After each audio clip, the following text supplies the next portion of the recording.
What's up, you creepy fucks? Welcome to the Let's Talk Horror channel with me, BP. On this video, I thought I'd do something a little bit different. So I'm going to give you my personal, most rewatchable horror films ever. As I said, this is my own opinion, and these films are ones that I have watched so many times that I've just lost count. I genuinely cannot remember how many times I've seen them. They are not always going to be my favourite film in the series. They're not even going to be necessarily my favourite films of all time. They are purely put together. I've put this together purely on the basis that I think that these are my most rewatchable films in the horror genre of all time. The first one on the list we're going to go with is The Thing. John Carpenter's The Thing. It is a film that is just filled throughout with tension and builds and builds and builds.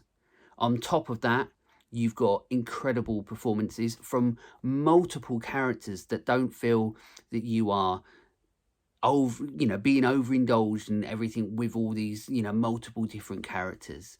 You feel almost blessed to be part of this world that they're in and that's been created. And Kurt Russell gives an incredible performance, and actually one that's a way more sort of subtle than the other performances he may have given in other John Carpenter movies, such as Big Trouble in Little China. It's an incredible film, but for me, one of the reasons why it is my most rewatchable horror, or on the list of my most rewatchable horrors of all time, is because of the special effects. They are and were groundbreaking, but continue to be something that I am in awe of, no matter how many times I've seen this, and still, as I say, continue to be. It is insane how incredible the effects in this film still look to this day. But also, it's one of those films that started me on this sort of journey in regards to sort of acting and filmmaking, that it filled me with this wonder that so many of us, when we watch these horror films, especially really young, we get this sort of feeling of, how did they do that? And that's what I got the first time I watched The Thing, and continue to get that. So that's why that one's on this list. The next one is Evil Dead 2. So Evil Dead 2 might not even be my favourite Evil Dead movie, but it is my most watched. And I think a lot of that is because you can just put this on and enjoy it. It's got arguably Bruce Campbell's best performance as Ash. It's really where the character of Ash comes into proper fruition, and Bruce Campbell really starts to become the Bruce Campbell that we know and love. But it's also got incredible effects. It's still got that incredible camera work and cinematography, and Sam Raimi behind the camera, working his magic. And you've got insane scenes. But on top of that, it is almost like a slapstick comedy. So it's easily one of the, it is the easiest for me to be a film that you can just chuck in and have fun. So Evil Dead 2 for me is another one of those films that I could not even guess how many times I've watched. But as I say, may not even be my favourite Evil Dead movie. The Shining. So The Shining's a really weird one for me because, and it might speak in terms of how, my brain is possibly a bit twisted, but The Shining is like a comfort movie for me. I don't know whether it's the setting of the Overlook Hotel, which is almost like an Aspen Lodge, There's something about it that is still really warming, but in the most horrible and terrorizing way. You've got fantastic performances throughout, from Jack Nicholson to Shelley Duvall. You've got this constant dread, this constant terror. You've got some of the most incredible cinematography and directing you will ever see. There's a reason why The Shining is a classic and considered one of the greatest films ever made. And it is also a really weird film for you to think that it would be on a list of most, rewatchable films, because of everything that happens in the film and how the effects of that film have on you. So, but yeah, it's just always been a comfort movie for me. So that's another one on the list. The Lost Boys. It's about as much fun as you're going to have with a horror version of like The Goonies. It's what it feels like. It's like a darker version. And thank God it is the way that it is, because originally that's what we were going to look at getting. We were going to be getting a more light-hearted Goonies with vampires, but it turned into what it is. And what I love about The Lost Boys is because, once again, you have these incredible characters, whether it's the brothers who are leading the story and they are the good of the movie, or you've got the bad of the movie with the vampires, but they look cool as fuck. And then you've got an incredible soundtrack. But once again, it's a film that takes you on this beautiful visual journey that is just an absolute blast and a thrill ride to be watching. So once again, another film I could not tell you how many times I've seen it, and I love it. And I love the fact that when it gets brutal, it gets brutal. It doesn't shy away from that. Fantastic effects. Another staple of horror for me. Now, the next one on the list is Scream. It's a film that sort of started and reignited horror for the masses. It's a very, very important, integral film by another master of horror, Wes Craven.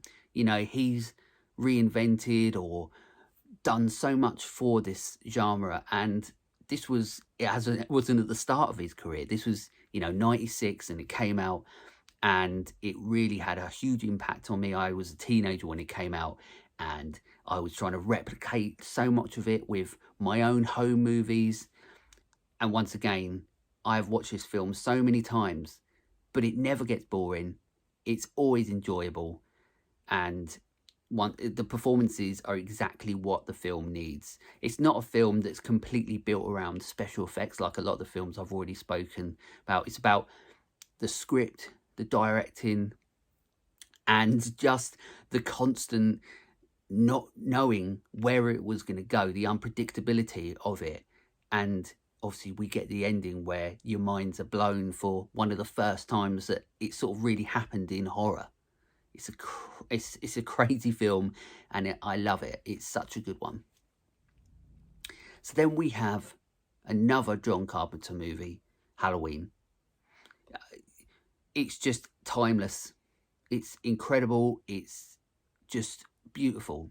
To me, Halloween is, as well as something like The Thing, one of the most beautiful films ever made. And it's classic John Carpenter being John Carpenter. He never shied away, or was always trying to achieve what it was he was trying to achieve. And sometimes, as we know, because he's very outspoken, and that's great, because sometimes it ends up being what he wants it to be, and sometimes it ends up not what he wants it to be. But for me, with Halloween, it's one of those films that's the introduction to a real filmmaker in the horror genre. And also, it's incredible that it was one of the first films to use a fly cam, or what is most commonly known as a Steadicam, on such a small budget movie. It goes to show how much intelligence there was behind making it from John Carpenter, that he saw the bigger picture before they were even shooting. And then they did, and Dean Cundy, the cinematographer, they created something that, for me, visually, is just stunning. But it's just about everything else with the film as well. Michael Myers became an icon for a reason. That constant of not knowing who he is or why he is, the mystery and the mystique behind him. There's a reason. Once again, this is an iconic film that I have to watch every year, which is why I've lost how many times I've seen it, because it isn't just once a year. It could be 2 or 3 times a year. It's such an incredible movie. Then we got another iconic film that is going to be on pretty much anyone's list, and that's Jaws. It's about as good as a family-friendly, if you can call it that, horror. And I know a lot of people might shy away from calling it horror, but for me it is. And what an incredible film it is, that it just captures that small town, you know, sort of essence there is, and how they're reacting to it. It just takes you on this ride that, unlike so many films back then in '75 that you had seen, and it's one of these films that you pass down, or is passed down to you, and you pass down to somebody else for generations, and will continue to be one of those films. It is almost one of those films that you show your kids to say, right, we're going to start with something like this because it has that family element to it, but then it still has the odd scare. We know it's got great performances, great lines, incredible script, but once again, you've got the cinema of old with people like Steven Spielberg or John Carpenter, as I said, like the way that they used to make these movies with these beautiful wide-angle lenses, and the shots that are set up, they're so picturesque, that Jaws is one of those that will always remain an absolute classic and an icon of not just horror, but of cinema. And then we move down to list 2, a film once again I watch every year without fail, Gremlins. I love Gremlins, and once again it'll be another film where people will say, well, is it horror? Yes, it's horror. It is horror, of course it is, and it's a great one. But once again, it's fun, and that's when, for me, horror is at its best, when you have so much enjoyment for what you're watching, but then it gives you that extra level of threat and tension. And you do still get that from Gremlins, but you also get these characters, the Gremlins themselves. The scene in the bar is always going to be my favourite, because you get to see all these different fun characters that, the sight, once again, of Steven Spielberg and the foresight to see what you can do in these movies and how you can interpret them, that they weren't even real people playing these characters. They were just these state-of-the-art, amazing animatronics at the time that still look fantastic today and outsee any sort of CGI. It's just, I love Gremlins, and it's another film that is on a lot of people's lists of most rewatchable. I mean, how many times I've seen this in my life, I couldn't tell you. And then you've also got, we're moving to the last 2 now. I don't know if I said there was going to be 10, but there is 10. We've got American Werewolf in London. And I have watched this so many times. But also, and I think the reason why I've put it on this most rewatchable list is because when I'm watching it, I almost feel like I'm watching it for like the first or the second time. And it's not about forgetting things. It's just, you're so involved in this experience when you watch it because it's such a unique film. Yes, it's a very dark film, but it's also ridiculously funny. And then on top of that, you've got some of the best special effects that you will ever see. The effects of, him turning into the werewolf itself was revolutionary, is still revolutionary, and it looks insane. It's still one of the best that's ever been put on screen, if not the best. And then for me, one of the biggest standout scenes in regards to the prosthetics and special effects is how incredible his friend is when he goes to see him in the hospital, when he's obviously dead as a ghost, and you've got the scratches over his face. And even to this day now, you're still a little bit freaked out by it because it looks so real, so fantastic, and a little bit of skins that are sort of hanging off him. It's unbelievable that once again someone or a team or people did that, and once again it becomes about that wow factor, the awe that you're in as a kid but continue to be as an adult. And then the last one on the list, which is actually sort of a newer one in a way, is Ti West's House of the Devil. And once again, this is another film that I have seen so much, but never tire, never get bored of it, even though it is a film that, like a classic Ti West film, where almost nothing really happens. The story is building and the tension is building until when you get to the end, it goes absolutely crazy. And that is classic Ti West. We know that.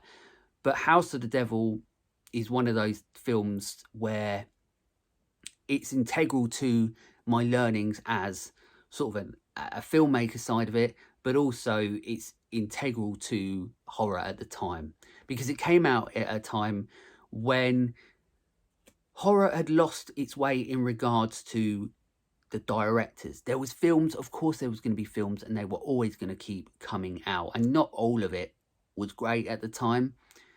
But then you started getting a lot more of these sort of independent horrors, and then you had directors that were up and coming, and they were creating sort of these modern horrors that relied on the old school way of telling them. And The House of the Devil for me was that. It is a film that 100% nails the tone of what it's trying to achieve. It looks like a film that was made of the time that they're trying to replicate. And the only way that you're going to be able to do that is if you have a director who understands cinema, who understands film. And Ti West, for me, is one of that. And that is why no matter what he brings out, I'm going to be at the front of the line. I love, you know, The Innkeepers. I love X. I love The Sacrament. You know, the films that he's created since, there's something to them. There's an element of not just Ti West, but there's an element of unpredictability and surprise, which is exactly what you want from horror. And House of the Devil had that, where it's had this old school feel to it, but then sort of halfway through, it gave you these modern scares.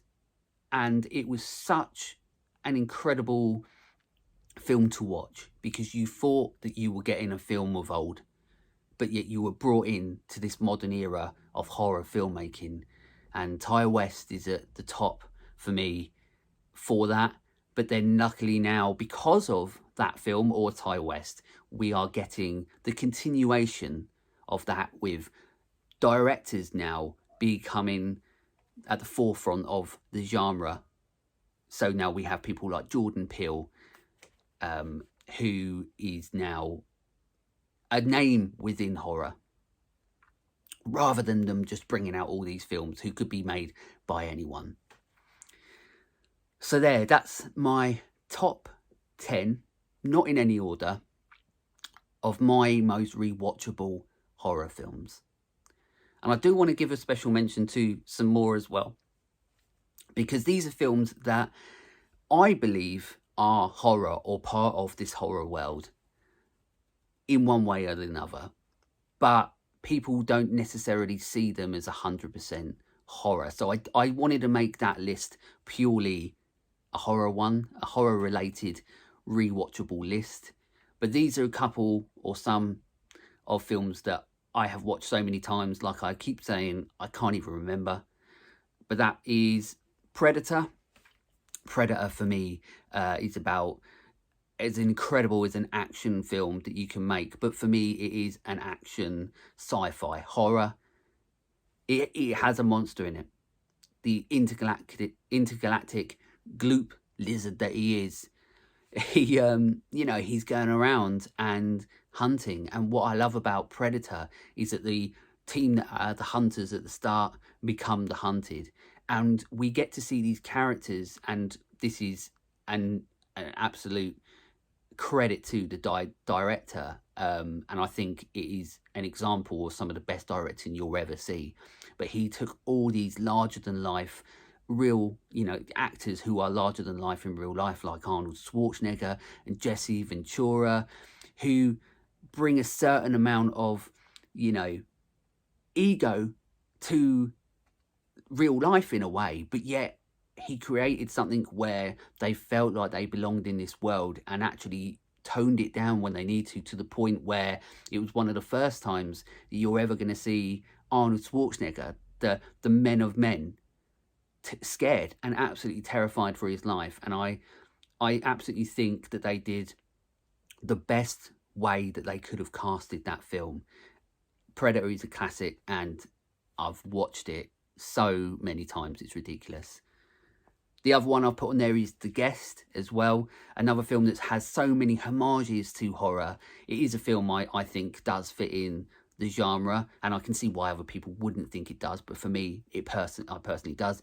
And also, it is another quite recent film, but there's just something incredible about it. Stylistically, it looks incredible.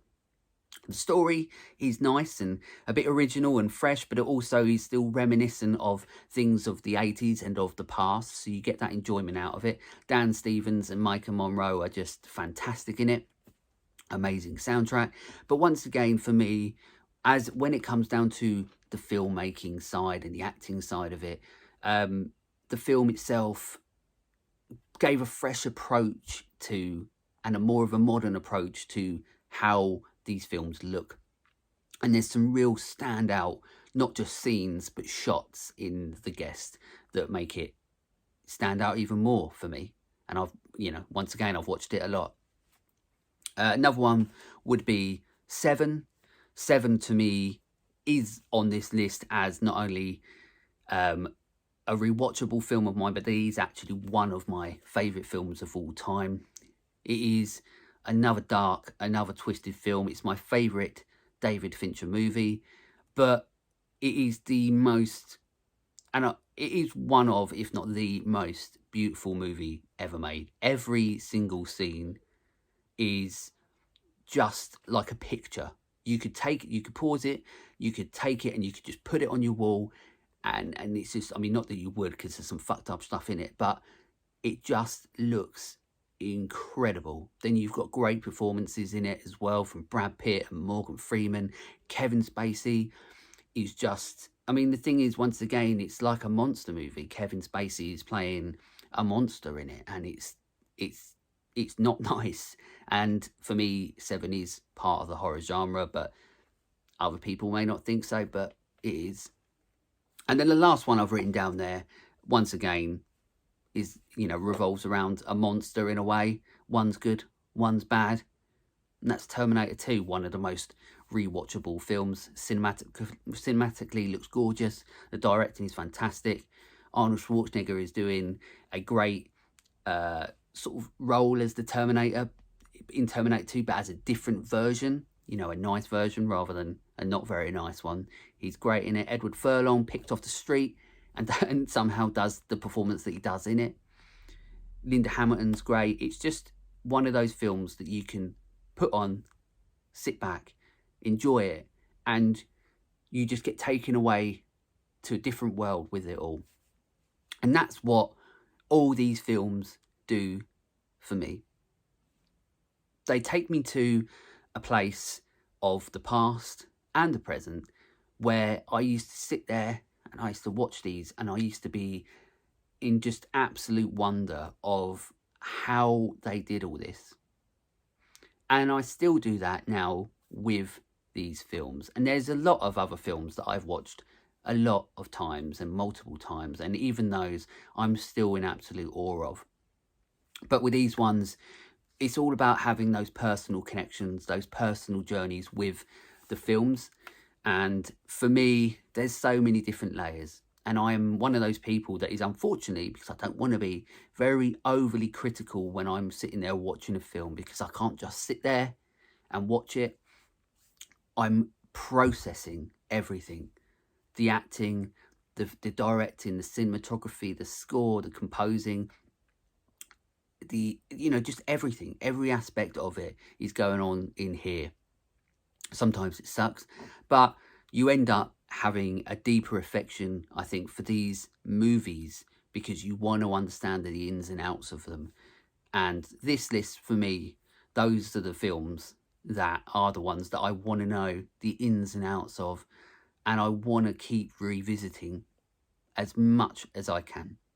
As I said, not all of them are in my favourite films of all time. Doesn't mean that they're not, or they are, but it just means that I just enjoy my time with them. So I hope you've enjoyed this video. If you have, please subscribe. But also, the reason this is called the Let's Talk Horror channel is because that's exactly what I did before I started all this. I spent my life since I was about 6 or 7 years old saying to people about this horror film and that horror film, and watching them and spending my time and my life enjoying them. So please, in the comments here, put down or pop over to our Instagram or Twitter or TikTok and send me a comment on here, as I said, just saying what your top 10 most rewatchable movies in horror genre is. I want to know. I genuinely want to know. Because yours might be the same as mine, or you might have completely ones that blow my mind that they're in there. I want to know. So thank you for watching. Stay creepy.